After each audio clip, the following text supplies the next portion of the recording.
بسم اللہ الرحمن الرحیم۔ حضرت داتا علی حجویری رحمت اللہ علیہ کا نام سید ابو الحسن بن عثمان ہے اور آپ حسنی حسینی سید ہیں۔ آپ کی والدہ بڑی ولیہ تھیں اور مامو جان بھی اللہ کے ولی تھے، بلکہ تاج اولیاء کے لقب سے جانے جاتے تھے۔ آپ کے والدہ اور مامو کا مزار آج بھی افغانستان کے اندر مرج خلائق ہے۔ داتا گنج بخش افغانستان میں 44 ہجری یا 104 ہجری میں غزنی میں پیدا ہوئے۔ علی حجویری کے پیر و مرشد کا نام سید ابو الفضل ختلی رحمت اللہ علیہ تھا۔ آپ کا سلسلہ جنیدی تھا۔ داتا گنج بخش رحمت اللہ علیہ نے دین کی طرف بہت رغبت و محبت پائی، علم دین کے حصول کے لیے کوشاں رہے، بڑے بڑے بزرگوں سے مل کر علم حاصل کیا اور خوب سیاحت کی۔ سفر کرتے کرتے ملک شام پہنچ گئے۔ شام میں ہمارے دلوں کی دھڑکن ہے، جن کا نام لے کر دلوں کا بڑا سکون ملتا ہے، یعنی بلال حبشی رضی اللہ تعالیٰ عنہ کا مزار شام کے اندر ہے، شام کے شہر حلب میں ہے۔ داتا علی حجویری رحمت اللہ علیہ فیض حاصل کرنے کے لیے بلال حبشی رحمت اللہ رضی اللہ تعالیٰ عنہ کے مزار پر حاضر ہوئے۔ آپ رحمت اللہ علیہ خود فرماتے ہیں کہ میں مؤذن رسول صلی اللہ علیہ وسلم حضرت بلال حبشی رضی اللہ تعالیٰ عنہ کے سرہانے سو گیا۔ لاہور بڑا مقدس شہر ہے۔ حضرت مجدد الف ثانی شیخ احمد سرہندی اپنے مکتوبات حصہ اول میں فرماتے ہیں، یہ شہر لاہور ہندوستان کے تمام شہروں میں کتب ارشاد کی طرح ہے۔ اس شہر کی برکت تمام ہندوستان کے شہروں میں پھیلی ہوئی ہے۔ علی حجویری رحمت اللہ علیہ نے سیاحت کرتے کرتے لاہور کا رخ کیا۔ 154 ہجری میں لاہور تشریف لائے۔ اس وقت لاہور میں جادوگروں نے ڈیرہ جما رکھا تھا، بڑے بڑے نذرانے اور بینٹ وصول کی جاتی تھیں۔ جوان جادوگروں کی خاطر مدارت نہ کرتا، اسے جادو کے ذریعے نقصان پہنچاتے۔ اللہ کے کرم سے داتا گنج بخش رحمت اللہ علیہ کے قدم لاہور کی دھرتی پر لگے۔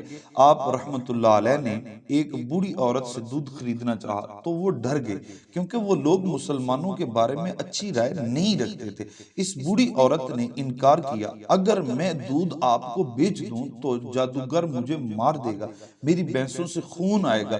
آپ رحمت اللہ علیہ نے اسے تسلی دے کر سمجھایا، انشاءاللہ ایسا نہیں ہوگا۔ وہ سمجھ گئی، دودھ بیچ کر اپنے گھر پہنچی۔ اب جو اس نے اپنے مویشیوں کا دودھ دویا تو اتنا نکلا کہ سنبھالنا مشکل ہو گیا۔ جب دوسرے گوالوں کو پتہ چلا کہ اس مسلمان میں بڑی کرامات ہیں تو وہ بھی آپ رحمت اللہ علیہ کے پاس آنے لگے۔ آپ رحمت اللہ علیہ ان کو نیکی کی دعوت دیتے، یہاں تک کہ دودھ میں برکت آنے والا ایمان کی برکت لے کر جاتا۔ آپ کی نیکی کی دعوت سے پورے لاہور میں ہلچل مچ گئی۔ جادوگر رائے کو پتہ چلا کہ جو کہ گورنر کا نائب تھا، ہنستا اور تانا کشی کرتا ہوا آپ رحمت اللہ علیہ کے پاس حاضر ہوا، بولا کہ میرے ساتھ مقابلہ کرو۔ آپ رحمت اللہ علیہ نے اس کو سمجھانے کی کوشش کی لیکن نہ مانا۔ آپ رحمت اللہ علیہ ٹالتے رہے۔ وہ سمجھا کہ آپ داتا گنج بخش علی حجویری ڈر گئے اور آپ رحمت اللہ علیہ میں مقابلے کی طاقت نہیں، اس لیے جان چھڑا رہے ہیں۔ اس نے جادو دکھانا شروع کر دیے، ہوا میں اڑنا شروع کر دیا تاکہ لوگ ڈر جائیں۔ آپ نے اپنے پاپوش جوتے کو حکم دیا کہ اس کو مزہ چکھا۔ جو جوتے نے ہوا میں پرواز کی اور جادوگر کے سر پر پڑنے لگا اور اس کو مارتے ہوئے آپ رحمت اللہ علیہ کے قدموں میں ڈال دیا۔ قدموں میں گرتے ہی اس کو حق جلوے نظر آنے لگے۔ آپ سے معافی کا مطالبہ کیا اس نے کہا کہ مجھے معاف کر دیں۔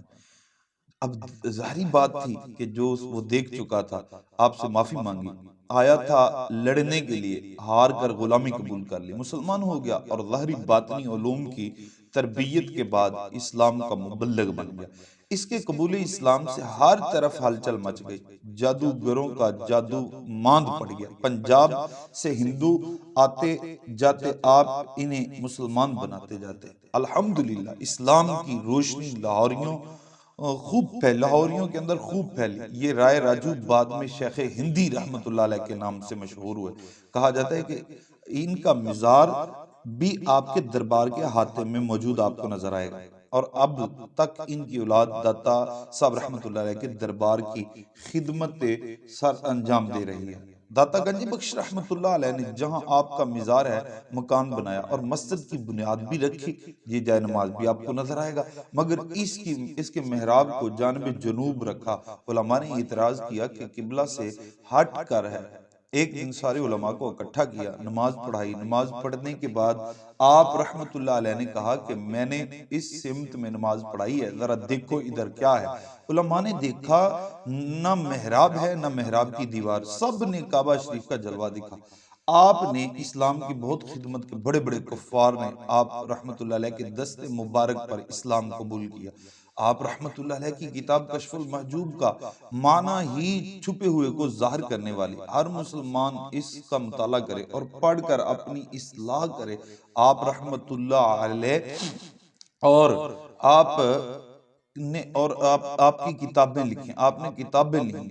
حضرت خواجہ غریب نواز رحمت اللہ علیہ نے آپ سے متاثر ہو کر ایک شعر کہا: گنج بخش فیض عالم مظہر نور خدا، ناکساراں پیر کامل کاملاراں رہنما۔ ولی کی صحبت سے ایک آن میں بندے کی تقدیر بدل جاتی ہے۔ ولی کی صحبت مغفرت کا سبب ہے، ولی کے قدموں میں رہنا سعادت کا باعث ہے، بلکہ ان کے قدموں میں دفن ہو جانا بہت بڑی برکت کے حصول کا سبب ہے۔ شرح صدور میں ایک واقعہ لکھا ہے، ایک جگہ قبر نرم ہو کر کھل گئی، عزیز و اقارب جمع ہو گئے، دیکھا لاش نظر آ رہی ہے، ایک شاخ لپٹی ہوئی ہے، دو شاخیں ناک میں داخل ہیں۔ انہوں نے قبر کھول کر لاش کو خشک زمین میں دور جا کر دفن کیا۔ اب جیسے ہی قریب قبر میں اتارا تو لوگوں کی چیخیں نکل گئیں کہ وہ شاخ سانپ بن گئی اور لاش کے منہ کو نوچنے لگی۔ لوگ پریشان ہو گئے کہ اس کو اس مصیبت سے کیسے بچایا جائے۔ اتنے میں ایک ولی اللہ آئے، انہوں نے کہا کہ اگر تم اپنے مرحوم کی خیریت چاہتے ہو تو اس کو وہیں دفن کر دو، کیونکہ وہاں ایک ولی کی قبر ہے، اس کی برکت سے یہ سانپ وہاں شاخ بن گیا، پھول بن گیا اور اس کو فائدے دے رہا تھا۔ جب لاش کو دوبارہ پہلی قبر میں رکھا تو فوراً وہ سانپ شاخ اور پھول بن گیا۔ ولی کے قدموں کی بہت برکت ہے۔ بہرحال حضرت داتا گنج بخش رحمت اللہ علیہ کا مزار مرجع خلائق ہے۔ اللہ عز و جل کی ان پر رحمت ہو، ان کے صدقے ہماری مغفرت ہو۔ آپ دیکھ رہے ہیں یہ سارا منظر، یہ آج 2023 کا یہ مناظر ہیں تو صدیوں گزر گئیں، گزر جائیں گی، یہ انوار و تجلیات کی اللہ تعالیٰ کی جو بارشیں ہیں وہ ہوتی رہیں گی۔